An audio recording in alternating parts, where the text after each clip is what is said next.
All right, hi guys. I'm here with Curtis Cost. Hey Curtis, how are you? Good. Yourself? I'm well. I'm well. So I contacted Curtis after I saw him on the Highwire and Robert Scott Bell show, the Robert Scott Bell show, and he's been an advocate against vaccines or speaking out against vaccines, and I guess I'm gonna have you tell the story, but I'm just gonna preface it. But he organized a like it was like a town hall in Harlem. Was it 3 weeks ago? Yes. He organized a town hall in Harlem about 3 weeks ago where he spoke, and then he had Robert F. Kennedy speak, or Robert F. Kennedy spoke, and when he was speaking, then they like shut it down. So I'm gonna let you take it from here and tell people what happened. Yes. The Harlem Vaccine Forum was held on October 19th at the Riverside Church, and there was a lot of controversy leading up to the event, during the event, and after the event.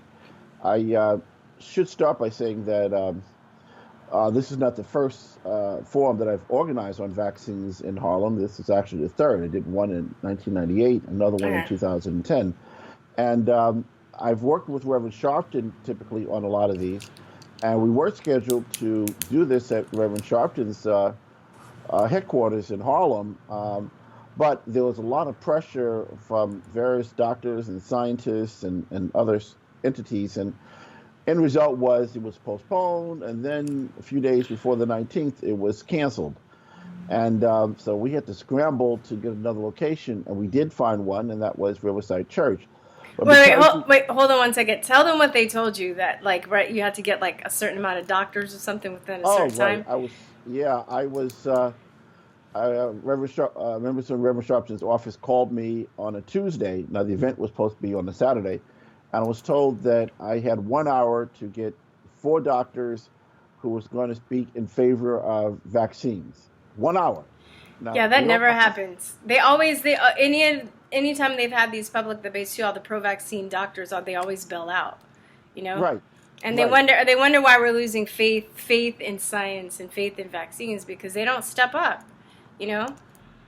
I've seen the same situation for many years. I mean, I was invited once to Houston, Texas, many years ago, and to speak. And it was me, Barbara Loe Fisher, Vera Scribner, and a bunch of other doctors and scientists.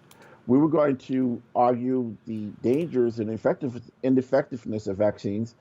And they're supposed to have a bunch of doctors and scientists who are going to argue on the pro side of vaccines. All of us who were critical of vaccines, we all showed up. The other side didn't show up. And I've seen the same pattern Yeah. year after year when I try to organize the events. The other side typically doesn't show up. And so, Why do you think I that is? I think it's pretty obvious. I mean, you're a great researcher. They know they I'm, can't win in a debate on yeah. this subject. I mean, the evidence is just too overwhelming. We know the vaccines are dangerous. We know they don't work, and the strongest evidence comes from their own literature, and they know Yeah. that. So it's easy for them to do sound bites on TV shows and websites and other venues, but it's much more difficult for them to try and engage in an actual debate with somebody qualified to debate them. So And a lot of times too, I think for them it's humiliating because they have degrees and they have doctors and stuff. They have parents that can win these debates that haven't even gone to medical school just because they're up to date with the medical literature that's critical of vaccines, and these doctors and scientists just pretend that it doesn't exist. well, you're absolutely right. And the fact is, most doctors really don't know that much about vaccines. From what I've learned about what they teach them in medical school, they pretty much teach them like the schedule and the benefits, but they don't go into details about the ingredients and the dangers and so forth. For most doctors, really don't know. In fact, I've had conversations with doctors, and they were like stunned with the stuff that I provided them. And I'm not a doctor. I know how to do research. I mean, I have degrees from Vassar College, Northwestern. So I know how to read and then know a little bit about research. These doctors, in many cases, don't know. At the higher levels, the ones who do know, I mean, they know to keep their mouths shut in the debate. They don't want to debate because they know they can't win. And I think I just want to add to that. I think there's a common misconception that there's a consensus on the scientific information, and that can't be further from the truth, right? Right. Because this is my shock when I started researching this. I thought that, you have all of these journals written from doctors and scientists all over the world, and you're thinking that they're working together to solve a lot of these medical issues. And what happens is the ones that the pharmaceutical industry publishes or is in control of gets pushed to the forefront, and all Right. the other discoveries and other scientific information that's just as valid, that can weigh in on a lot of these decisions, just doesn't get mentioned at all. So when people hear of anything critical of vaccines coming from scientific literature, they don't even believe it because that exists, because they think that all the important stuff is what they hear about, or that just everybody around the world, like all the scientists and doctors, have a consensus and agreement on everything. You hear people sing sound bites, even with like global warming, like 97% of scientists agree, and it's like, and the ones that disagree is a small amount, but that's not true.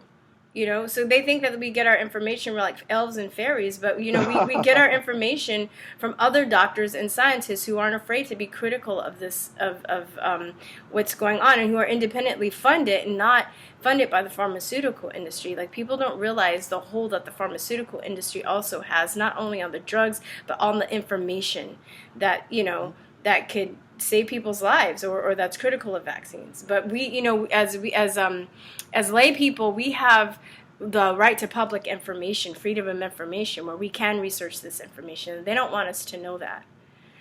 Well, you're absolutely right, and I think it's also a little more complicated because you do have individuals who, like Dr. Andrew Wakefield, who published a report with several other doctors, suggesting that there might be a link between autism and bowel disease and MMR vaccine. And he was very diplomatic. He said this was not proof, but it's something we should look Yeah. into.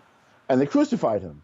And so you do have Yeah. individuals who, he was like a really hardcore medical establishment type person. I mean, he was he had nothing. He believed in vaccines thoroughly. He was Oh, not totally. radical. Yeah, Yeah. and they still crucified him. Or But I think and most people are lazy. They don't want to actually read the study. I had a debate with a guy, and he even told me he didn't need to read the study. And I was like, yeah, well, you actually do if you're gonna have such a strong opinion on it. He looked really like an idiot, right. But a lot of people have that attitude because he was like, well, why should I read a fraudulent study? You should read it to see if it is fraudulent or not. Like, what did he actually say? Right? Absolutely. And he was written like 130 papers, something like that. Before he had 130 papers published, he comes from a family of doctors. We actually interviewed him, I think it was last year, but we were having so many, the interview is in our database, but we were just having so many, technical issues, it didn't Sure. go as well as I'd hoped it went, but he, when we were talking to him, he comes from a family of doctors. He's very strong. He was a very proud doctor. His patients loved him. His colleagues loved him, or they still love him. I'm not saying he did, like, he's around. And they didn't break his spirit. He still has No, a no. spirit. He's a very strong person. If you meet him and Right. talk to him, And he he's still a does he's research too. He's a right. researcher. He's a hero to the anti-vaccine, pro-choice community, and I've gotten into debates as well. Some people, oh, he's a fraud, and da da da. I said, but wait a minute. But if that was true, he wouldn't have the support of the anti-vaccine movement or the pro-choice. Yeah, yeah, I exactly. mean, how Yeah, many parents that he worked with have sued him? None. All the yeah, parents are grateful to the work he's done, but nobody wants to deal with that. But I do want to make another point, though, with regards to research material. As I said in the beginning, the strongest argument against vaccines comes from the medical literature.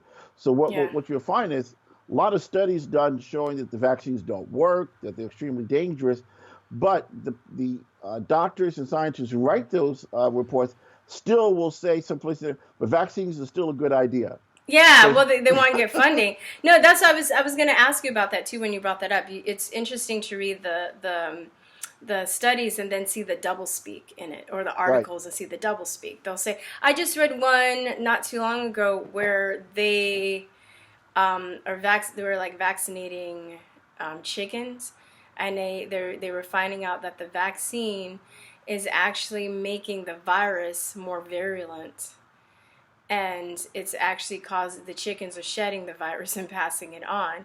And in the article, they state that they don't want to make a big deal out of this because they don't want people to lose faith in vaccines. And I've even seen some other articles say that they don't want to give the anti-vaccine community fodder, you know. But I'm just like, well, this is why we think the way we do, because you guys, you're lying to us. It's in your literature. You're saying that we're crazy. You know, they're posting the most outrageous stories. One of my friends sent me an article saying that an anti-vax mom laces lollipops with chickenpox vaccine for Halloween. You know, it's getting ridiculous. You know, where Absolutely. they're just trying to make stuff up. And the thing that's why it's backfiring in their faces every day. They're creating new anti-vax people because they're telling people that vaccines are safe and effective, and then another parent goes and vaccinates their kids, and their kid either dies or becomes paralyzed or becomes autistic or some other autoimmune disease or something, has a reaction, and then they start to look into it. And then that's when they go to these groups and they want to censor us, our groups that talk about it, that give people information, and that's all we want to do. We just want to give people information. And then they become, most of these people vaccinate their children. I see these T-shirts and buttons and cups that says vaccinate your children, but I'm like, they did, Mm-hmm. Sorry, go on, Curtis. I'm going to tangent. It's okay. No, you're good. I mean, your sister has done her homework, so that's very impressive. As I said, well, first, I don't know if we mentioned, but this is my book, Vaccines Are Dangerous. Wait, and hold it. Just hold it still for like a second because it was wavering. Yeah, vaccines are dangerous. Okay, and in my book, I devoted 3 years of my life to putting this together. This is the second edition, and I provide extensive references from the medical literature on the dangers and ineffectiveness of vaccines. And a lot of people, brothers and sisters, over the years have come to me and thanked me for the book because as a result of reading it, they decided not to vaccinate their kids. And I've heard the exact same story from thousands of parents now saying their kids have been perfectly healthy, barely having a cold every few years. But it was all the neighbors' kids who got vaccinated. They're the ones that develop respiratory problems, eczema, diabetes, cancer, ADHD, autism, and the list goes on. And so the proof is in the pudding. Those who don't vaccinate, their kids are healthy. The ones who do vaccinate, they're the ones who are having all types of problems. And if you really look carefully at what the officials say, the National Childhood Vaccine Injury Act of 1986, their argument, that in that act, they remove liability to the drug companies. That is, if one of the vaccines kills a child or cripples a child, you can't sue the drug companies. And if you look at that literature when they were debating this, the primary argument was that if we don't do this, the drug companies are going to be sued heavily and they're not going to want to produce any vaccines. So we have to put these vaccines on the market, even though we know they're dangerous, and we have to protect the drug companies. But I'm like, wait a minute, why not we have the vaccine manufacturers produce safe vaccines? Why is it you're going to say, well, they're poisonous, but we got to do it anyway?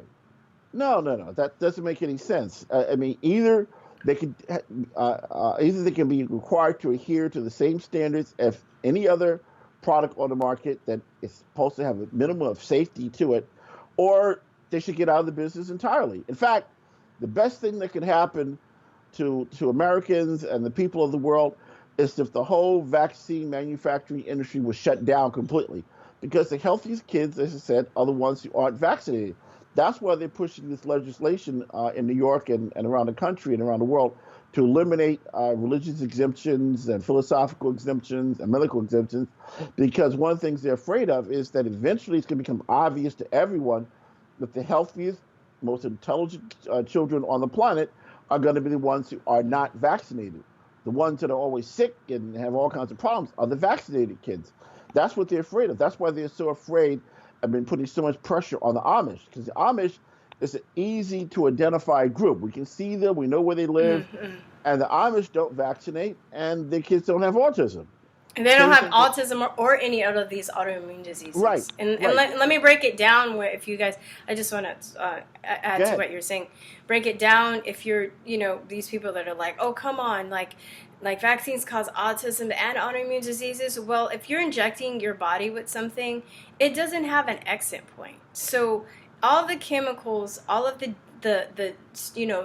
animal and human DNA that's in the vaccines, they're going to go somewhere. They're going to go into your tissues. They're not going to, like if you were to eat something, or the natural way that we encounter a virus is through our orifices, through our nose, our mouths, our ears, the holes, the pores in our skin. But they also have an exit point, right? So if you consume those things, then you have your excretory system where you eliminate it through excretion or urination, or you sweat it out, whatever. If you're injecting into your tissues and all the chemicals and stuff moving around, if it goes, if it finds its way to your kidneys, then it's going to give you kidney issues, some autoimmune issues associated with kidneys. If it finds its way to your bronchial tube, it's going to be asthma. If it finds its way and settles in your joints, it's going to be arthritis. I mean, and then the adjuvants also cause your body to be in a state of hyperstimulation where it's all, and it causes your body to stay in a state of inflammation. So if you look at autoimmune disorders, all of them are a result of some organ or some body part being in a state of hyperinflammation. So this is why, and then not to mention the cells, and they just, a couple videos ago, I talked about the Corvelva study and how they found that it's a whole DNA sequence that's in the vaccine for the human DNA.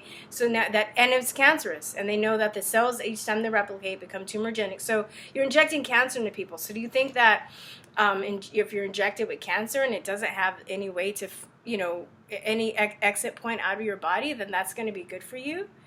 Like, it's really common sense. If people just knew the facts and they use their common sense, a lot of people could even figure this out. You don't even need a scientific degree to figure all of this out, Yeah. Sorry, I just wanted to, I know I'm going tangent. I don't want to roll. It's good. It's good. We got to get you over here sometime to give some lectures or join in some of the lectures. I will in the future. I'm just so busy now. But I mean, when you look at the ingredients, like mercury is a toxic heavy metal. It's so dangerous. You're not supposed to let it get on your skin or inhale it.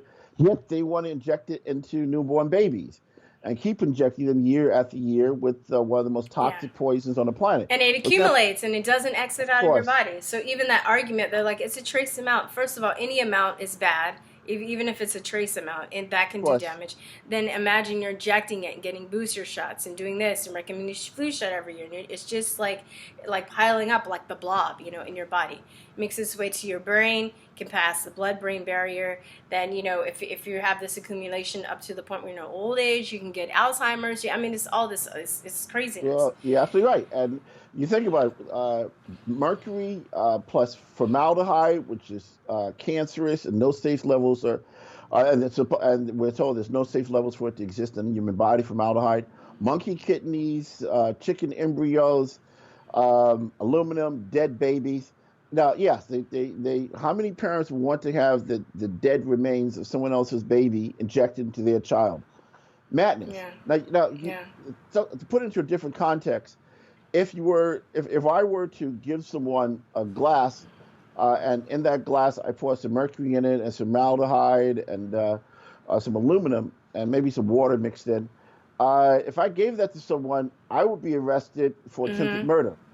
Yet that's exactly what they're injecting into babies again and again and again, and they want to inject people all the way up to until the day they die. I mean, the flu shot they recommend annually with no ending point, even though it's a completely worthless vaccine. And so these people, since they passed the Childhood Vaccine Entry Act in 1986, the drug companies have every incentive now to force people to motivate and where necessary, force people to take as many vaccines as possible, because that's windfall profits for them. That's just money falling from the sky, billions and billions and billions of dollars. And that's just on the front end. The real money is on the back end and then when these kids later develop tumors and diabetes and cancers, autism, ADHD, that's where the hundreds and hundreds of billions of dollars and trillions of dollars is really going to come in. And they know that. So they're seeding the population with disease because they're going to make even bigger profits beyond that. And of course, we got to put it into even larger context. We're looking at an agenda. I mean, but wait, can I just, sorry, I just want to add to something while you're saying that. Plus, the CDC also has patents on a lot of the vaccines. Oh yeah. So it's like it's like problem, reaction, solution. They're creating the problem, and not only do they have patents for vaccines that they can sell in America, but they also can sell it to other governments in other countries, right? And they get those people sick, and then these people need medication, and then it just goes on and on. It's unbelievable. But go on. You were saying that the other agenda.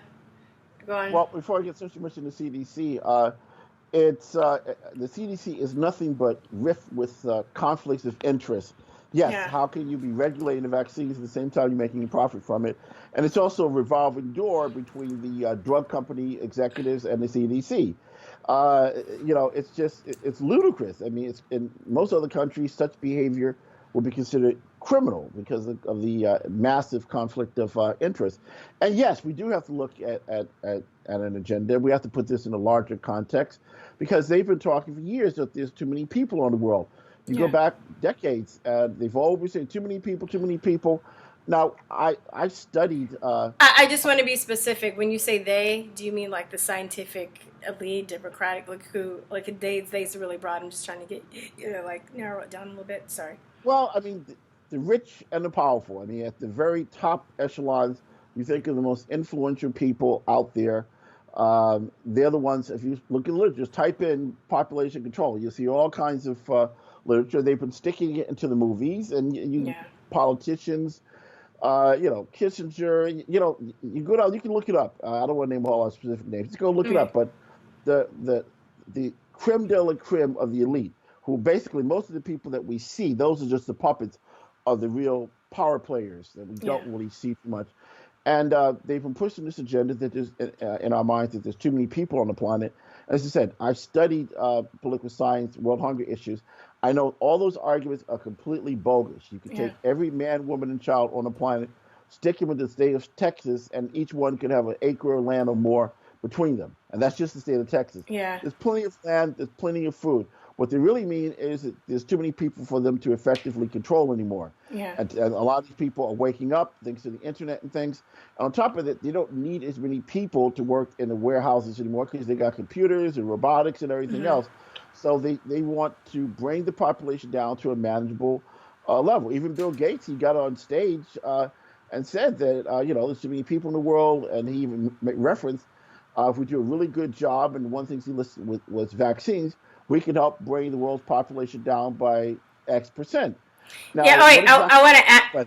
Oh, sorry. I want to add to that because I've showed people that video and they still vehemently defend him and be like, "Oh, he didn't mean that." I'm like, but if you look at his actions and what he's doing, then he's doing what he's saying. You look at the countries where they found HCG laced, through his program, which isn't even a component in vaccines, but it causes women to spontaneously miscarry. HCG is a hormone that you produce when you are pregnant. And when you take a pregnancy test and you pee on the stick, your body is testing for HCG. And that's how it shows if you're pregnant or not. Because if you're pregnant, you produce that hormone. But if you're injected with it along with other chemicals in a vaccine and you become pregnant, your body rejects the baby and kills it, right? Basically, that's what a vaccine does, right? It fights off anything that's injected into it. So if you're injected with a hormone that gets you get pregnant, it's going to reject your baby, right? And kill your baby. There's been lots of complaints around the world about his vaccines. Yeah. It's like 7 countries at least. And it keeps happening. And I would say maybe if it was one batch, you can say, okay, some maniac got in, laced one bad batch. But 7 times, and it keeps happening. And then the polio program in India, where they're actually 40 plus thousand people have been paralyzed or injured by his polio vaccine in India. And then we have, was in Africa, they figured this out. It was at Uganda. And they were actually, the people in the village didn't even want vaccines. And they were going into the villages at night and vaccinating them. And they were like running out. They're going there, like force vaccinating them in the villages of Africa. I mean, it's a lot of terrible things that are going on, and the whole approach to vaccines is the opposite of what's necessary for health. We know very specifically that if you want to reduce the risk of disease, you make sure people have fresh organic fruits and vegetables, good sanitation, and those are the two variables that accounted for dramatic declines in these various childhood diseases as much as 90%. Improvements in sanitation, improvements in nutrition. Yeah. It's no mystery. These vaccines poison, and anyone who accepts vaccines into their country from places and people who are talking about reducing the world's population, they're going to suffer the consequences. Here's a bit of advice. Never take anything from somebody who's talking about reducing the world's population. All right. Yeah. You might get reduced because you might get reduced. But, yes. But I also wanted to add, too, that, shoot, I lost my train of thought. It's okay. Anyway, but I yeah. just want to add what you think, getting your thoughts together. People can go to my website, www.vaccinesaredangerous, to get a copy of my book. You'll find it. It's very easy to read, thoroughly referenced, and you'll get a lot of information out of it. So my website, www.vaccinesaredangerous.com, or some people have better luck going through www.vaccinesaredangerous.blogspot.com. So same thing, www.vaccinesaredangerous.blogspot.com. And all copies ordered from my website. I sign them and date them. I prefer people order it from my website than on Amazon because things are slow and more expensive on Amazon. If you order my website, I would appreciate it more, and I will sign and autograph and date all copies ordered from my website. Woohoo! I'm gonna get a signed autograph copy because I ordered from the website. Okay, yeah, okay. I know I was gonna ask you.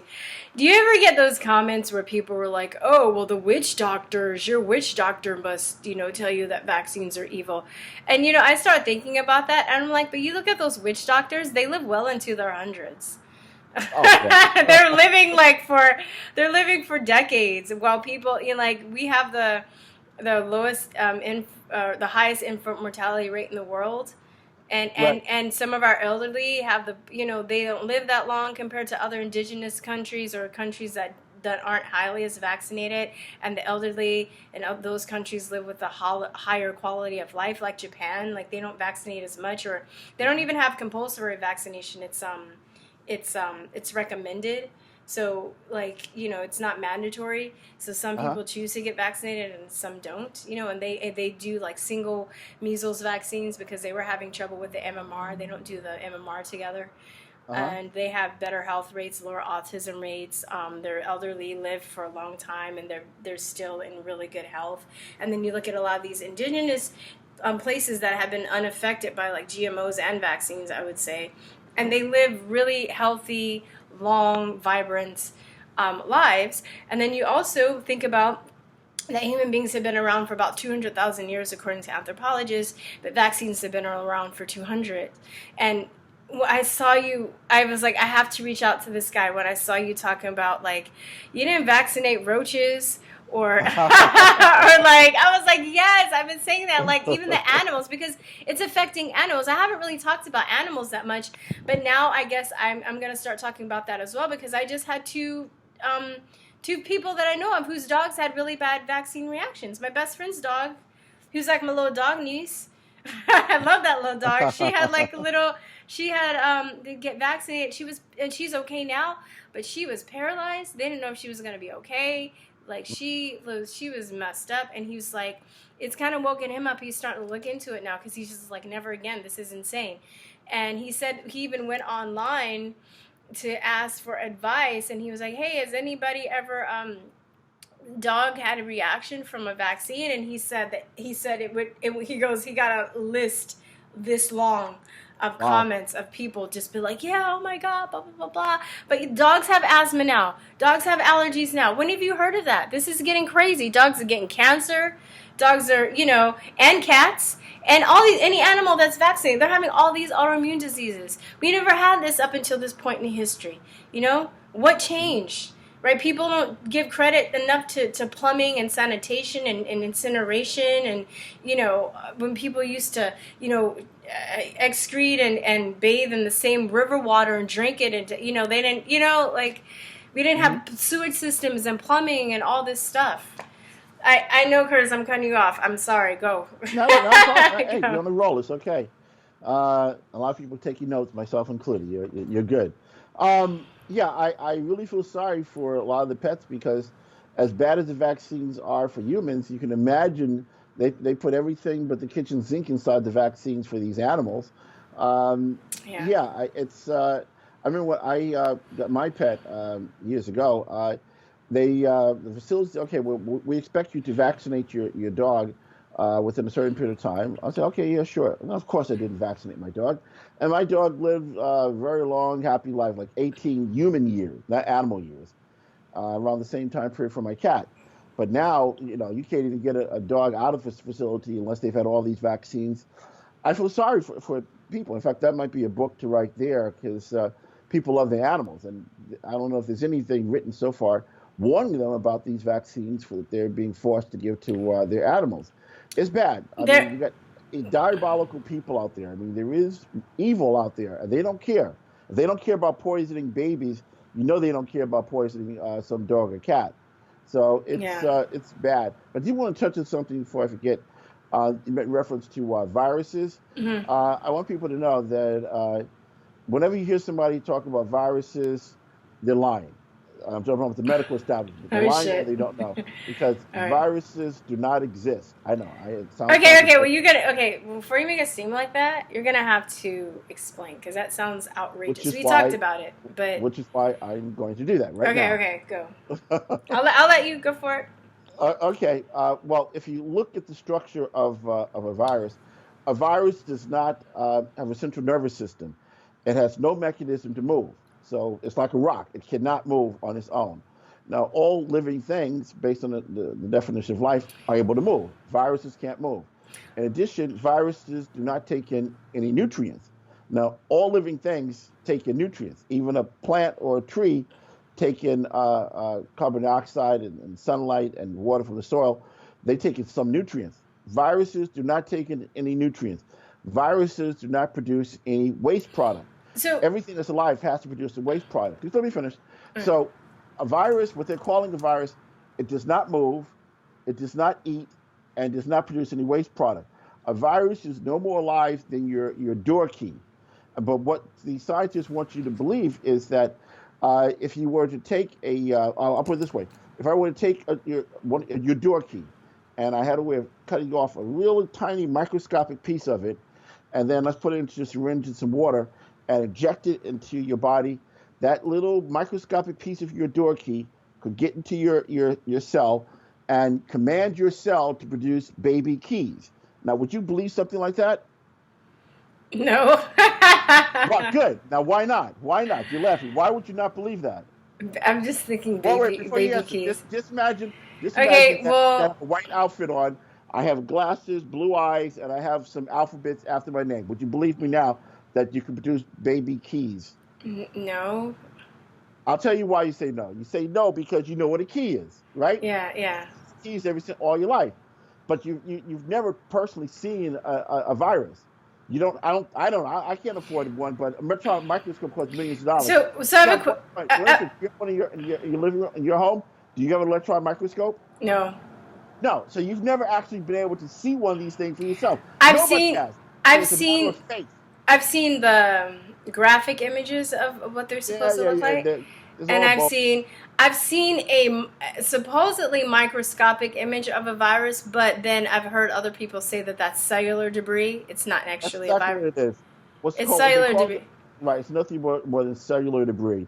Viruses is just another myth that they put out there. These people, they lie on many different levels. Yeah. And most of us want to put a limit on how far they're capable of lying. But then you have to like when you talk about that too, you have to be like bacteria exist.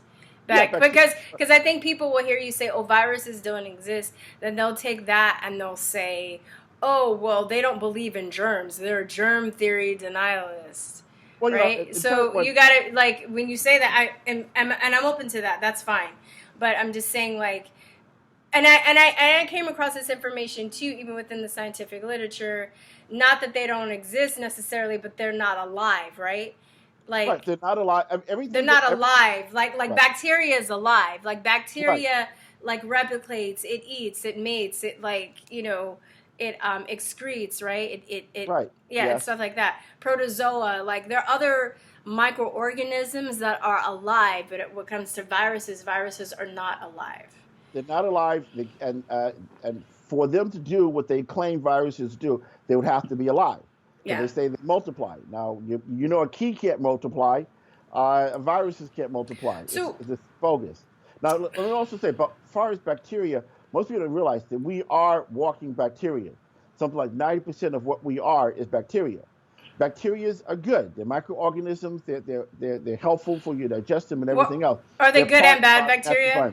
Sorry, aren't there good and bad bacteria? Yes, right. You can't have bad bacteria, but the key variable is your overall diet and your overall health. So if you're eating lots of junk food all the time and you're living in a dirty environment with polluted water, well, yeah, then negative things will start to crop up, will mutate in things in your body, and you have problems.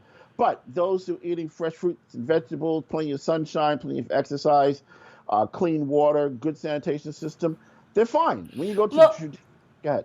Oh yeah, so I want to add to that. That's and I've talked a little bit about this on the channel. I interviewed this lady named Nami Mummy, and we got into a little bit of it. But I think the model for disease that we have based everything on, the germ theory, is wrong. There are two theories about why we get sick, and one is germ theory, and the other is terrain theory. So what you're talking about is the terrain theory, and they both acknowledge that germs do exist. So a lot of people, when they say that they don't go by the germ theory, they're labeled as a germ theory denial or germ denialist or germ theory denialist. But what they're really saying is, like Pasteur, it created germ theory, and his approach was that we're surrounded by germs, we're being attacked by germs all the time, and that we need to build defenses to fight against these germs, which is like certain kinds of chemical medicines and vaccines. Well, the terrain theory, it shows you that, if you keep your terrain, your body in good shape, you have, like you were saying, you eat right foods, you exercise, you drink clean water, then it basically strengthens your immune system, where it could fight off these pathogens if it got in contact with those. And then it can fight them off, and then it doesn't matter what germ you get in contact with, as long as you have a strong terrain, or then it doesn't matter, because we only vaccinate for 16 diseases. There are like hundreds of millions of different types of microorganisms that are on Earth all the time. It's impossible to vaccinate for all of them. So we're only taught to be afraid of the ones that we are vaccinated for. And then if you hear about stuff like polio and all these other things, polio is a waterborne disease. When you clean up the water system and stuff, you're fine, right? All these other typhoid, cholera, they weren't even vaccines invented for those. But once they start implementing sanitation, scarlet fever, I think they tried one, but it wasn't successful. But they didn't have one, but it disappeared anyway. So there are a lot of other diseases that are prevalent in society that also disappeared when sanitation was brought into the forefront. And then if you hear about, famine and disease also go hand in hand, because people don't have enough nutrients to fight off the diseases that they're coming in contact with. I'm just trying to give you, fuel. So, because I know, like, some people will, I'm hoping I'm not, like, cutting you off too much, but I'm just trying to add and give people another, a way to look at things and think about things, No, you've been yourself. I mean, what Pasteur, supported was the war model, that we are, our body's at war with these microscopic organs. No, I mean, our body is like a garden, and all these different organisms, they play very positive roles. It's when you start doing bad things to your body, that's when things mutate, and you also start having problems. Because Mm. monkeys, they have no problems with all these diseases. They know what they're supposed to eat, and Mm. every other creature, so long as they eat what they're supposed to eat, they're healthy and strong. I mean, even if you look at something as your teeth, most people think your teeth just like pieces of rock or something. No, your teeth are living organisms. And you notice lions, tigers, and bears, they don't brush their teeth, but they all got healthy teeth. The only ones that got mouthful of cavities are humans Mm. in Western society because they got us believing the reason why you get cavities is because of germs. No, the reason why you get cavities is because it's bad diet. If you Mm. don't provide your body with the proper nutrients, your teeth are going to suffer. And we know that because when they've studied traditional societies that had no contact with the outside world, with Western society, they went and they were stunned because their teeth were healthy, very fine. But when you can look up some of these right on YouTube and Google, you see pictures of them. But once they started eating the processed foods, that's Yeah. when the teeth started to rot. Mm. So they've managed to shift our focus away from what the real problem is to something that only they can treat. So you buy into someone's logic about what is the cause of something, you then have to buy into their logic on the solution. So Mm. if we use teeth as an example, if you believe the only reason why you get a tooth decay is because of germs, well, then you naturally have to believe, well, the solution is brush your teeth every day and then go to your doctor. And everyone who have great dental insurance, they go to a dentist, and they all got a mouthful of cavities and fillings and things. But the ones who just ate natural diet, their teeth are fine. So if you buy into their logic, the reason why you get tooth decay is the germs. Well, then you're going to follow their model of what you have to do about it. If you buy into the idea that your teeth are part of your body, they're living organisms, if you eat the right things, your teeth will be fine, well, then you're going to eat the right things. You now have control. They always want to shift control from you to them, even with viruses. Now, we can't see a virus. We can't stop a virus from entering our body if we buy their model. So that means we have no control. So therefore, we have to depend on their solutions. But if we say, no, the reason why you get sick is not due to a virus, it's due to your diet and lack of sunshine and exercise. Now you have control. Now we don't need to depend on their hocus pocus, witches, brew medicines. We know we have to eat certain things and do other things that traditional doctors have said for thousands of years. I mean, when Yeah. you talk about witch doctors, the witch doctors, supposedly the medicine men, the priests, that's the established science because they've been doing it for thousands of years. Yeah. If it didn't work, they wouldn't be doing it. What Yeah. they're doing now with the allopathic medical establishment, this is the experimental stuff, and Yeah. it's not working. Most people are dying. Now, the They allopathic get doctor sick. is good in emergency situations. You get hit by a Yeah. car, shot, Exactly. whatever. They're But in good for terms of long-term trauma. That stuff's trauma, amazing. right, Yeah. right. Yeah. But in It's terms of amazing. long-term health, they are not as good as these traditional doctors who've been doing this stuff for thousands of years. Yeah, well, they don't know. They don't know what they're doing. They're just trained to write prescriptions. Yeah, essentially. When it comes to stuff like that, They and it's also compartmentalized the right. medical, the Yes. so they don't really communicate with each other. Whereas if you go to like traditional medicine, they have a working knowledge of the holistic way Right. that the human body works. So I've definitely had more success with my health problems Mm-hmm. going to a naturopaths or acupuncturist or Chinese herbalist, and Yep. I'm going to continue to do that because I'm thriving. And when I was doing the allopathic model, like they just kept, I'm like, here's another inhaler with more steroids, with more side effects. I'm like, okay, well, I don't want to do that anymore, Yeah. But if, God forbid, if I get like shot in a drive-by or like, physically hurt, right? Right. Don't take me to the witch doctor. Take me to the hospital because Right. that's where they're placed, But I hear like, I think Jimmy Kimmel made the smart Alec comment, and he was talking about like, oh well, if you're an anti-vaxxer and if you slip and fall and you hit your head, then you shouldn't be, you should be refused service at the hospital. And I'm like, they're just two different categories that we're talking about, Right. And I actually feel sorry for a lot of these people.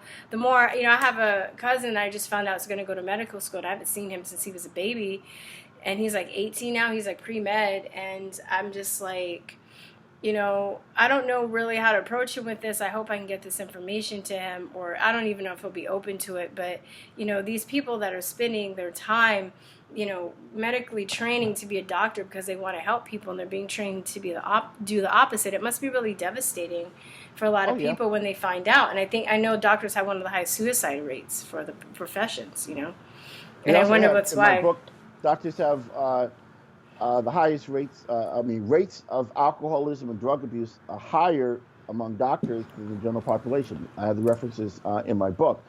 And, wow, I didn't know that, but I'm not surprised because just also with the pressure medical school having to stay up, I can see them getting hooked on amphetamines.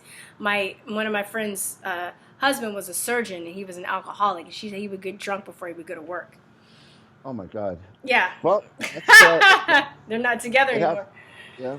Well, you got good doctors and bad ones, but I always say... Well, they're people. That's the thing. People need to realize. We just deify them too much. They have flaws just like anybody else. And you do have doctors who have a conscience, and they get into it for the right reason, and then they discover some of the things that we're talking about.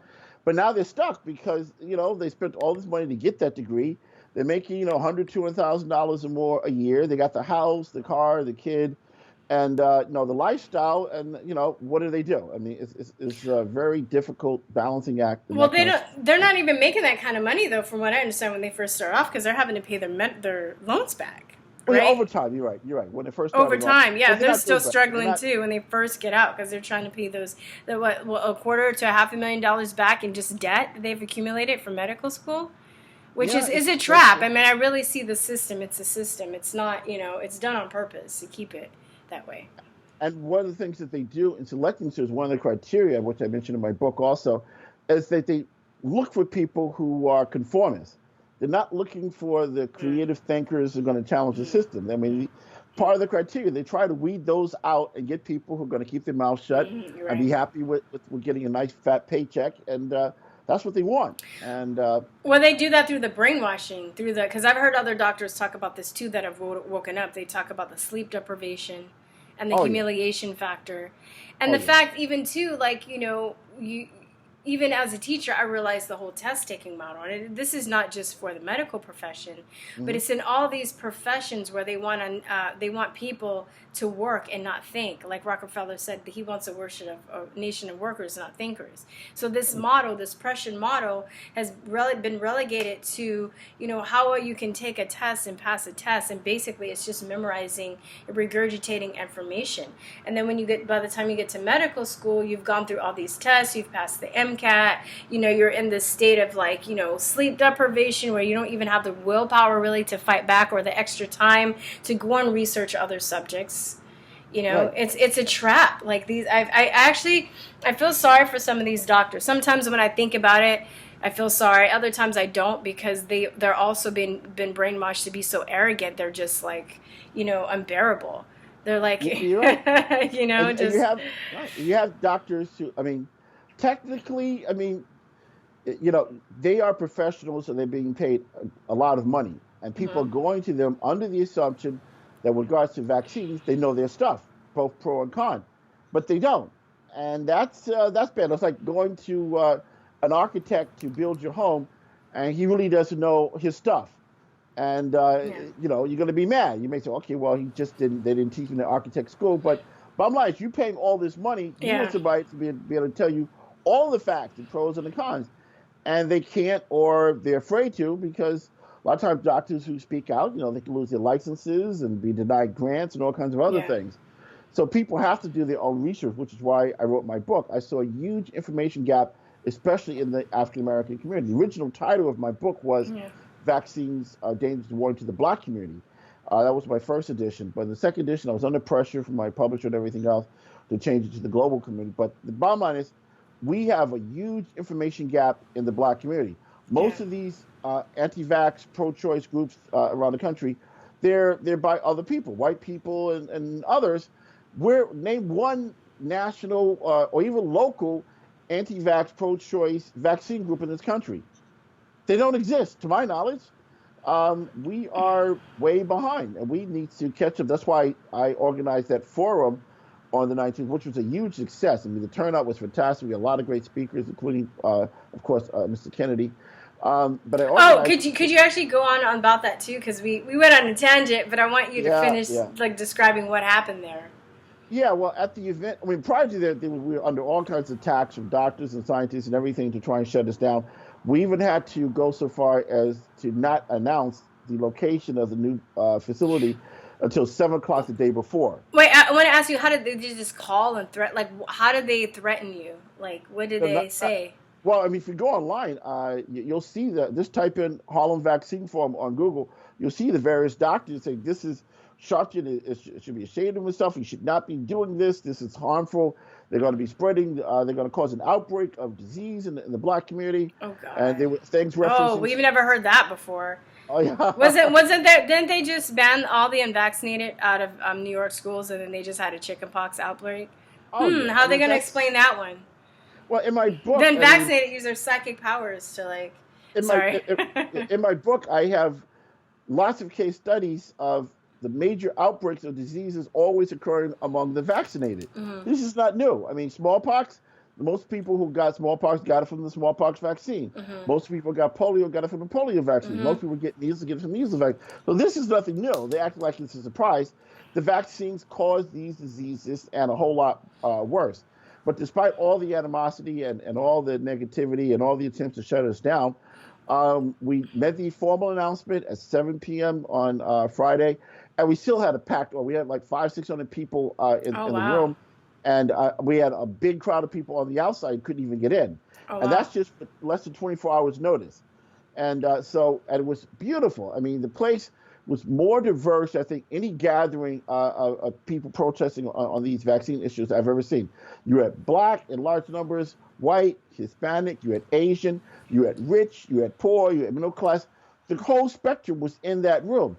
You had lots of parents with their babies and strollers, and we were all united. It was a beautiful thing. The closest thing I could compare it to was like the 1960s and 70s when during the civil rights movement, when people were joining hands in a common cause. Well, we were all there in a common cause despite differences in race and everything else. And the speakers were great. And one of the things I did do was this time make sure to have a full segment devoted just to the parents. Because a lot of times, I mean, when I do these things and when I used to give my early lectures, heavy emphasis on statistics and facts and all that, that's nice, but it turns off some people. And some people can relate more to the stories of parents. So I had a large segment devoted to just the parents, and they told their stories.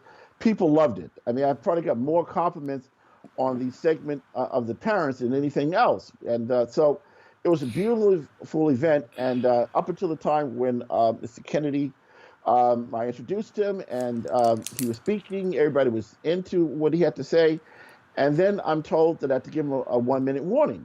And I'm like, but, I was told that we had 1 hour setup time, 3 hours for the event from 1 to 4, but we had 1 hour setup time, and we would have 1 hour breakdown time. So we assumed that we had until 5 o'clock. So long as we were out by 5, everything would be okay.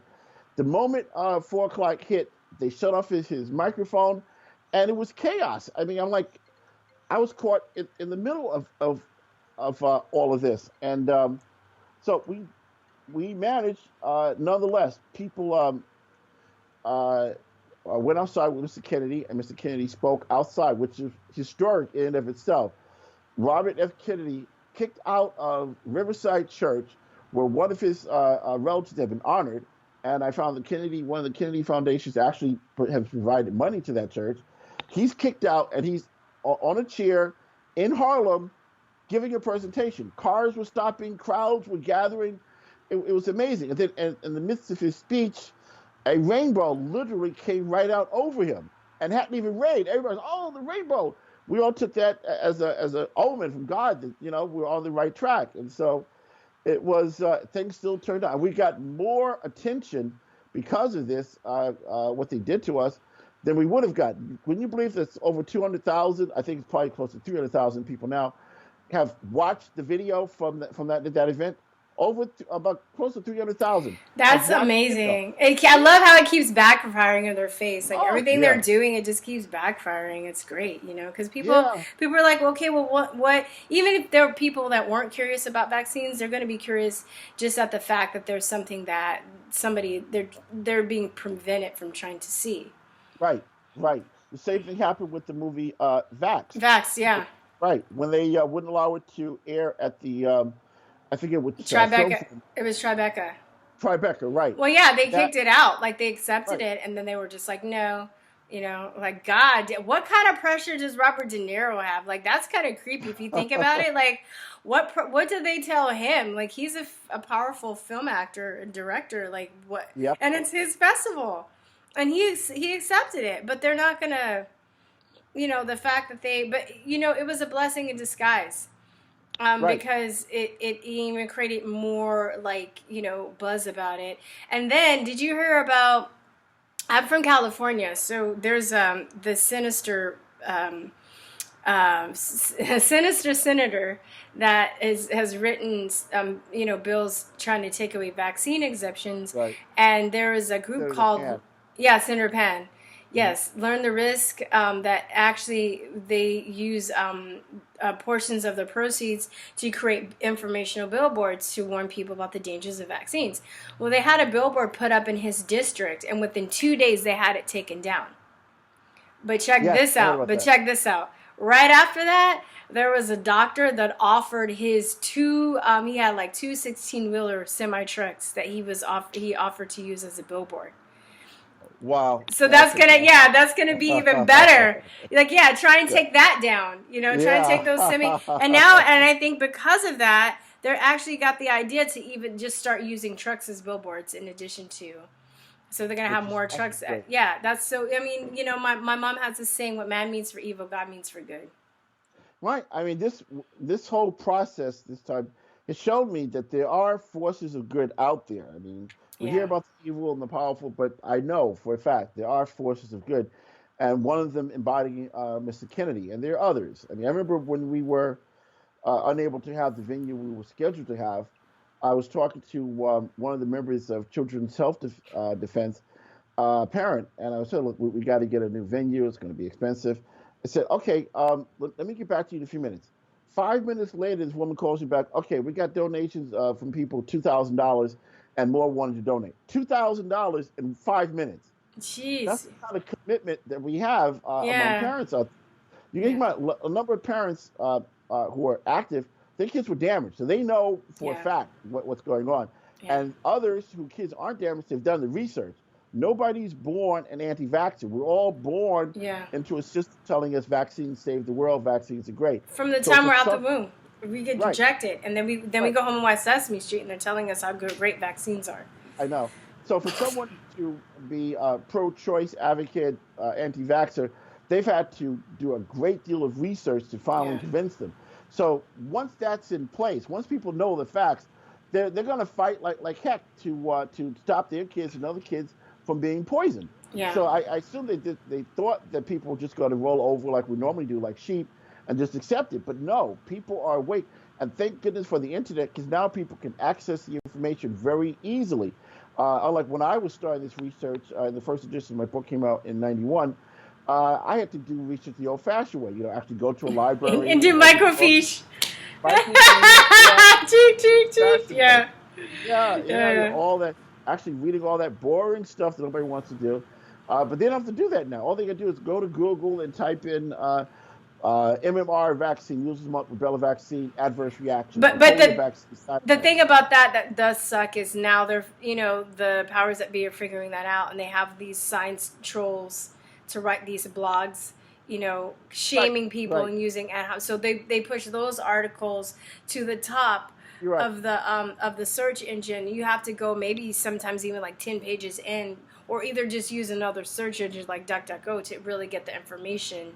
DuckDuckGo is also linked to Google as well. Most people don't know that. Yeah, and you know what? I'm starting to realize. I mean, it was getting. I was using it. Okay, so Okay. Now that you mentioned that, I was using it and stuff was coming up easier. But then last week I was telling my friend, I was like, Has Google gotten a hold of DuckDuckGo? Because it seems like now I'm seeing the same articles that I'm seeing on Google. So Well, yes, you don't have to. Look, people don't have to do general. I mean, one, I don't think you have to go down 10 pages, but you do have to go down a few pages. yeah. But you can be very specific. You can go to Center for Disease Control, and in their search bar, type in measles, mumps, rubella vaccine adverse reactions. They list it. You can But type what in. they do, but see, this is how they hide the information. They use the vaccine information statements.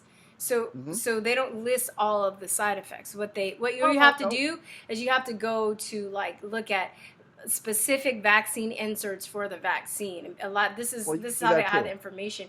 Like I know John Hopkins has a list of vaccine inserts because if you go to CDC, they'll be like, oh, like fever, redness at the site, cough, maybe. But then you go look at the vaccine insert for the same vaccine, and it would be like brain damage, encephalitis, encephalopathy, like paralysis, death. Like they'll list those things plus all the real side effects that can occur. Right. Well, on the CDC website, yeah, the first ones they always put up are the ones fever and rash. But if you really scroll down, you'll see a lot more serious ones as well, including death in some cases. You can also go to the physician's death reference online and pull up information. The information is out there. I mean, you can go to Food and Drug Administration, other places. You spend a little time, you can find plenty of information on it. And of course, I recommend people go to my website, www.vaccinesanddangerous.com, because in addition to my book, I have lots of videos and articles that I personally selected because they are easy to read at the same time, filled with a lot of references. So I try not to present things that are too technical or going to turn people off. I try to present things that are that come off in very natural language, but at the same time is very informative. So the information is out there. It doesn't take long. I mean, people can do in a week what would take me years to do before. Yeah. So it takes a little time, but yeah, you're right. The package inserts. The thing about the package inserts, they can be extremely boring and very very technical and very fine print. But With they're all the this. most detailed, and You're I right. know they're They the are. most They are. detailed, and they Yeah. I know people they don't want to look at it, but I mean if you want all the information, like that's where you have to go. And a lot of people like they don't even know that inserts come with vaccines because I didn't know. Until I started doing Right. this research, that maybe it might come with a pill or something that you have, but they don't understand that. They don't know. A lot of doctors don't even know that. Right. I encourage people get a good medical dictionary or use your Google.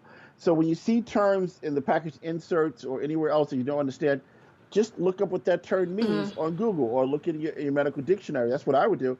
When I was in the library, I had one or two medical dictionaries right there with me. So whatever I didn't understand, I just looked it up and then wrote it out on a piece of paper so I knew what that term meant. Yeah. So you have to do that. But once you start that process, you're going to get a lot of, and there's a lot of websites as well. Yeah. Dr. Mercola, Gary Noll, you go to their Yeah. websites, you can just type in vaccines and they'll have the same That's information, true. but a lot easier to read and they have a lot of in-depth references as well. Speaking of Gary Knoll, did you know before they passed the law to get rid of our philosophy in California, Gary Knoll did an interview on Guns and Butter for NPR, and they banned his interview. They Wow, I banned didn't know that. that. Yeah. Wait, I'm gonna see if I can find it. Put in the links. I'm making a note. And yeah, they banned it. They took it off the air, and it was the first time in history that they ever did that. And he did an excellent job of actually summarizing everything pretty much that we talked about and more in about 2 hours. And Yeah. they just like banned it. It's just like you have to wonder if these people's intentions are good. Why are they banning stuff? Why don't they show up for debates? Why are they censoring people? Why You're are absolutely they right. using ad hominem attacks? Why are they having paid trolls to write these articles, career suiciding people that are actual doctors and scientists? You have to see the maleficence in their their methodology, their MO, their modus operandi. And because if science was really on their side, then they wouldn't have to do all this stuff. Because it's good that you talk about, you have the science where you talk about that in your lectures, but you also have the parents, because honestly, that's what really moves people. They do that to us all day long. They show us pictures of iron lungs and pictures of people with smallpox and saying, if you don't get the vaccine, this is going to happen to you. And we never saw no blood test or no proof of what these people really had, whether it was, you know what I mean? Like, we just took their word for it. And they show us dying kids in Africa and stuff like that, and saying, so I mean, to have these parents, and a lot of these parents too, they can document their children before they were injured with video, because we have video cameras and stuff now. So I mean, I would even say the anecdotal evidence is even stronger on our side now because of that. Oh, yeah. I mean, only thing they could really do at this point is appeal to the emotions of people. That's what they've been doing for quite a while, very effectively. I mean, as you said, the iron lungs and calling us crazy, and they're doing everything to avoid the actual facts. And because, I mean, when you look at it, the evidence is overwhelming. And as I said, no matter how critical most people who watching this might be, they cannot possibly be as critical as I was, because when I first heard about this, I didn't believe it. Even though I read several books, I started reading everything. How'd you wake up? How did you wake up? You tell me. I'm sorry. Sure. It was I was doing research in my first book on AIDS, and there was one book I read, AIDS Civilization by William Campbell Douglas, and he had a chapter on vaccines, talking about vaccines were dangerous and didn't work. I'd never heard that before. And, I was shocked because, like most people, I equated vaccines at that time with mom's apple pie, that, they worked, they saved the world. And just so happens, as the spirit moves things, short while later, I was at a retreat in Martha's Vineyard for holistic practitioners and others. And one of the vendors there had 2 books on vaccines, criticizing vaccines. I couldn't believe it. So I went from 1 chapter to 2 whole books. So I bought those books, I read them, and I still wasn't convinced. And then I went on a mad search to read everything I could get my hands on the subject of vaccines. I read all kinds of books that were out of print, read all kinds of journal articles. And wait, you still didn't believe it, but something must have triggered your curiosity if you're going to still buy some books and just, like, what? Well, the curiosity was the very first article that I read, followed up by the first chapter in his book, and that I read, and those 2 other books. Because now I have a dilemma. I have 3 different sources saying vaccines are dangerous and don't work. And then I have all of my life prior to that with everything I saw on TV saying they did work. What was it about the books? Did you trust these people on other subjects? Did they say something in those books that did ring a bell, but you weren't sure? Like, what? Or you just, like, what made you keep going? My personality is such, when there's interesting questions, I like to research them. Whether it's 9/11, pyramids, Nazca lines, you name it. When there's something unanswered that intrigues me, I like to do research. Malcolm X, he's another person who intrigued me. So I then became like an expert on Malcolm X. I read watched all of his speeches, read all of his books. I like Malcolm. I like Malcolm X too. I like him more than MLK. I knew it. I know it. I mean, he changed his radical views too a little bit too when he went. He came, but he was very real and very just no nonsense. And he said a lot of he said a lot of great stuff, especially now compared to liberalism and all this stuff. I'm going back and watching some of that stuff, and I was like, oh my God, he was so ahead of his time. Oh yeah, I mean, this guy, he was able to debate Harvard professors. Yeah, I've seen that, like at Berkeley, and they just junior high school, and they just look stupid. They'd be like, I was like, oh dang, Malcolm X got you, like you just got served by him and Malcolm X. Yeah. I'd never seen a black man do that before I discovered Malcolm X. I'm like, what? I mean, he was fascinating, and I can talk about that later. But in any event, so I was intrigued, so I started doing massive amounts of research. Had no idea where it was going to lead, but it reached a point where I could no longer defend vaccines. It was just, the arguments just was not there to support any justification for vaccines. They clearly do not work. They're clearly extremely dangerous, and it's all about money and other Yeah. agendas. And so I saw, as I said earlier, an information gap because while other people have written books about it, I was the first African American to write a book critical of vaccines. And to this day, I am still the only African American who's written an actual book criticizing vaccines. Now, my book is endorsed by some black doctors and scientists and scholars and things, but still, in terms of writing an actual book, I'm the only one. And it was to fill the information gap. And I've helped a lot of people. I mean, I always get calls and hear stories. I always meet people and they tell me how my book Yeah. changed their life, how I saved their kids, Wow. and a bunch of people have become a holistic practitioners because of Wow. my book. In fact, anybody who's a college student out there, I'm gonna give you a tip. Do a paper on my book because I've met so many college students and graduate students who did a paper on my book and they all got A's. Every single one.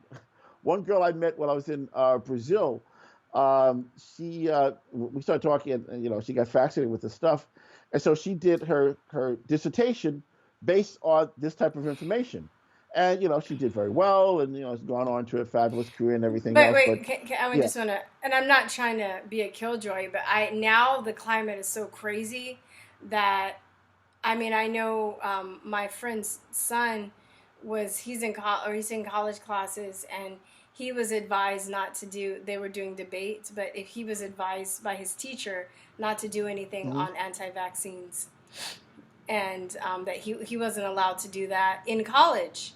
And then there was another lady that did amazing. her dissertation this was, I think, in Australia, on anti-vaccine information, and they tried to prevent her from getting her PhD. So, I mean, the climate has. I'm not trying to be a killjoy, That's a very interesting but I'm point. just saying, but the climate has changed. So I'm just saying, for people that's watching that, I don't know, You depends on might be you want to right. just, I'm just saying it's a little different now than it used to be. It's just things are getting worse. Things are revving up. It's hitting a tipping point. They're publishing things saying that anti-vaxxers are on the global threat list. Now they're trying to say that vaxxer sentiment is an actual disease now. They're having scientific publications. Let me see if I can find this one real fast. I think it was like Business Insider. Wait, what does it say? It was medical. I have this on my desk. Medical Economics. It's called Anti-Vax Crisis: How Physicians Can Fight Misinformation. So they're having all of these, mainstream publications try and push this idea that we're crazy, there's a crisis, there's something that needs to be done. And I think in Canada they did some studies where they tried to give people that were anti-vaccine classes on vaccination, but they were upset because it made them more anti-vaccine. Yeah, so Interesting accounts. I had not heard that before, but I mean, people use their own best judgment. The bottom yeah, line is, for sure. it's a lot of information, and hell, if you only share it with your family and your local minister and your community, that would be great. But the information needs to get out there because our people are way behind. Too many of us are still caught up in hip hop and Tell me sports about and it. soap operas, Stupid Hollywood stuff. celebrities. None of that stuff is going to help them. Yeah. I mean, uh, let a lecture take place in the black community on the dangers of vaccines, and you would get a handful of people might show up. Let some rap artist come charging $200 a ticket, the place to be sold out. So we got to start balancing entertainment, fun stuff with the serious Yeah. stuff that affects their lives. Because Yeah. the saddest thing is when I encounter parents who had not heard about me or my book, and they vaccinate their kids, and now the kid is autistic. Now their life is over because when you have a severely autistic kid, it's traumatic. They're running around the house, banging their head against Yeah. the wall, or they might be having multiple seizures. It's traumatic. And I've heard so many times they tell me, "Oh, if I only had read about your book or knew about you before." Yeah. And I feel a little guilty because I said maybe I should have worked harder to get the information out. But I do what I can. Yeah. I mean, I know thousands of people have read my book and have changed their lives because of it. And I know a lot of people in the anti-vaccine, pro-choice movement are there because of my book, either because they read it directly, or somebody else told them about it, or somebody else just used the information without really referencing me. But I have been doing my part, and now because of what they've done recently with eliminating religious exemptions, I'm more active now Yeah, and setting up it's getting lectures bad. on that. So I yeah, mean, yeah, like I'm starting to dedicate more time on my channel to talk about this more too, because, and a lot of conservatives, I know some are mad at me, and they're just going to have to be mad at me because, they think I'm just going to sit up and talk about, crazy liberals or lefties, not liberals, but lefties all day, and they get off on that. But then when I start talking about vaccines, it's too much for them, and they get mad and they unsubscribe, and they can, I don't care. But I mean, it's getting right. so bad that I don't It's see a life lot and of death. It's conservatives. I life don't and see a death. lot of black people talking about this issue. But it's not just a black issue. It's an everybody issue. And I like the fact Everybody. it was a Gilchrist. I saw you on Gilchrist's show. Right. The girl. Yeah. Gilchrist. Winston Gilchrist. Right. Gilchrist show, and it was very interesting because it was you and two other men on the panel, and the two other men kept trying to be like, oh, well, they're always trying to kill the black man and blah blah blah blah. Yeah, but it's affecting everybody. This is a black-white issue. This is a rich-poor Right. issue. This is a legal issue. It's affecting every single person, every Right. age, every race, every socioeconomic group, every country. This is one issue that we can truly unite on. And Absolutely. this is one of the reasons too that's attracted me to this too, because I've met so many people, amazing people, being in this movement from all different races, socioeconomic backgrounds, countries, because it's something that we could, unite over. And this is another reason I think why they're so vehemently against it. They're multi-layers because it's exposing so much. I feel like once you've gotten down to the anti-vaccine stuff, you're at the bottom of the rabbit hole, because it's like, some people get into Right. politics and they kind of stay there. They don't really go anywhere, and they think it's all about the Democrats. It's all about the left. It's all about, this. But then there are other tiers, you start going down and you're like, oh, snap. The vaccine thing, it's crazy. It's really bad. It's complicated. But you're right. I see this as the start of the new civil rights movement. But this time it's not about just the civil rights of African Americans. It's about the civil rights of people across the country. And I've met so many, as I said on the show, affluent white people who are kids autistic, and nobody gave them a phone call. Oh, don't take it. Yeah. They were also on the chopping blocks, and they feel betrayed because they figure, they've gone to the elite schools. They got, nice house in the suburbs of dollars or whatever in the bank. They figured they were supposed to get, preferential treatment. Nope. Didn't happen. Yeah, I mean, just because you might be worth, a couple of $1 million, even if you're worth 20, 30, $50 million, compare that to people who are worth billions, hundreds of billions of dollars. You're nothing. If you're not part of their innermost circle, they don't care. But even by the fact that they're poisoning everybody who's not part of their inner circle. Yeah, and it's like even some billionaires. There's some billionaires. Oh, yeah, there's some billionaires I would say that have slipped through the cracks that aren't really supposed to be billionaires according to the mega elite. That they don't like. Because they're billionaire, and they're still really not part of that inner circle, because they're new money, right? Like, these people's money and reach have been around for centuries, but if you've just become a billionaire within the last maybe a couple of decades, you're still not in that inner circle. You're right, and there's conflicts, there are wars that take place among the elites, and I believe right now a war is taking place even among the elites. In this country. I mean, I won't get into that right now, but battles do occur. Everybody, even on very high levels, don't always agree. Yeah. And what we see taking place in the public arena, we don't realize it's an actual battle going on. I encourage people to look up QAnon. I'm not going to say anything else about it, but people should take a look at QAnon. I know. I just had some subscribers that I was like super excited that you were like, yeah, they're probably like, woo woo. That you mentioned QAnon. Yeah. So we got to look at things in a higher level. We got to find common ground, because we do have common ground. I mean, it's us versus them, and they're poisoning our kids, black, white, Hispanic. They don't care, and they've been telling us to our face in public forums and interviews on TV and so forth that they want to reduce the world's population. Now, people thought they were joking or didn't take it seriously, but then they asked, well, wait a minute, why are they putting these poisons into these vaccines to give to our kids? Well, didn't they tell you they want to reduce the world's population? Yeah. Now, they weren't talking about themselves and their kids. Who do you think they were talking about? You. Yeah, that's exactly it. Yeah. So don't be surprised about the poisons in the vaccine. Don't be surprised by all the pesticides on the food. Don't be surprised by 70, 80% or more, 90% by some estimates of the food in your local supermarkets GMO. Don't be surprised about the 5G towers going up all around you that are known to cause cancer and death. Don't be surprised because these people have been telling you for decades that they want you dead. Yeah. They don't need all of Yeah. it. You know, it's not rocket science. And I we mean, can't. you got to take what And they we say. can't fight if we're sick and we're not in the right state of mind too. We can't fight them back. Well, you're right. I mean that's why they want you on the that's drugs. to me, health comes first, because you can talk about the border needing to be secure, which it does. You can be adamant about that. You can be adamant about the politics and stuff, and I mean all of that's important. I'm not saying it's not, Right. but for me, I'm just looking at, you can't even begin to even fight these people if you're not in good health. If you're paralyzed from a vaccine, if you are so overwhelmed because you have a family member that's vaccine injured or autistic that you have to take care of financially, you have bad asthma, you have, bad autoimmune diseases, you have migraines, you have arthritis. How are you going to fight these people back? So it's not only just, in the end, it's a very slow kill process, but it's also very debilitating, right? So you have people with all these disabilities that you can't physically fight. You can't even have the mental strength to even compete if you're not in a good state of health.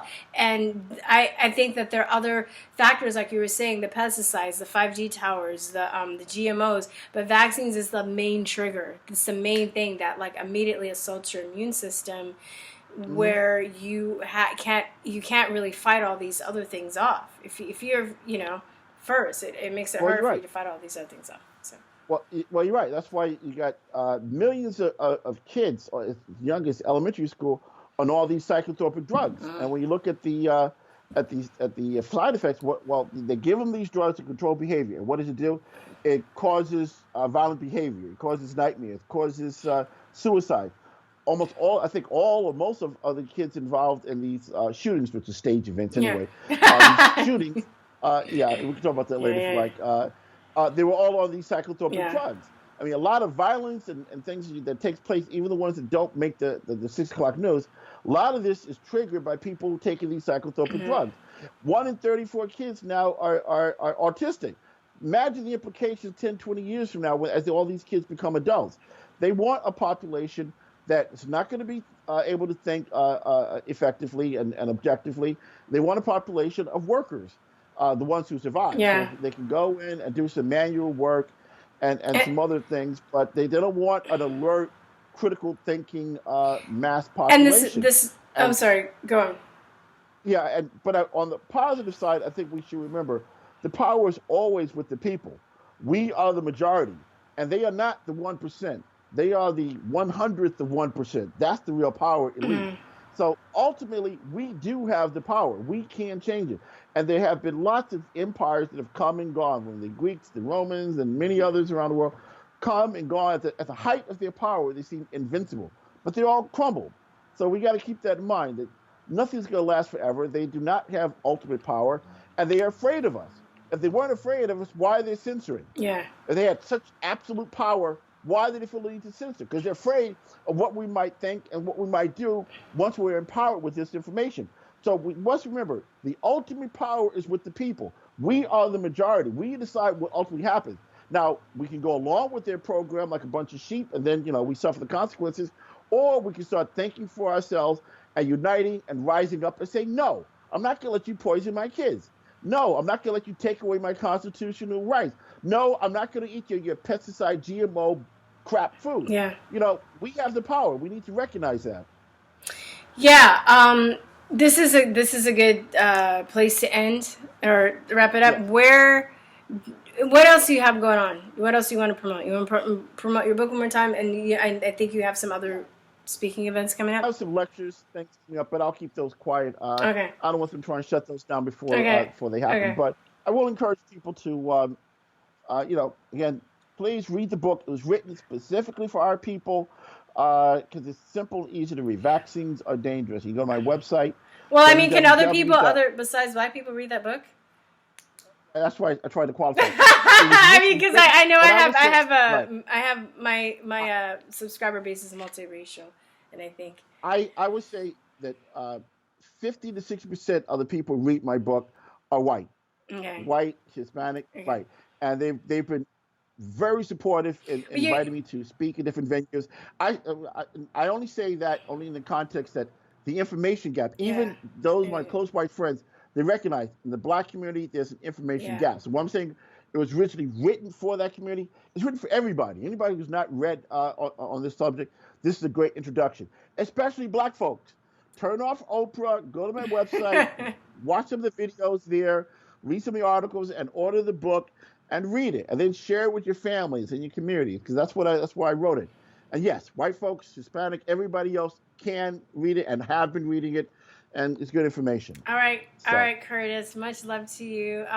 aim All here, right, like let me you're strong, sister, strong, you'll be uh a highly intelligent uh sister. We need more like you. thank you. Wait, I'm gonna just don't hang up, Curtis. I'm just gonna sign off. Okay. All right, guys. Well, thanks Okay. for tuning in, and I will see you next time. Peace and love. Bye bye. Hold on one second.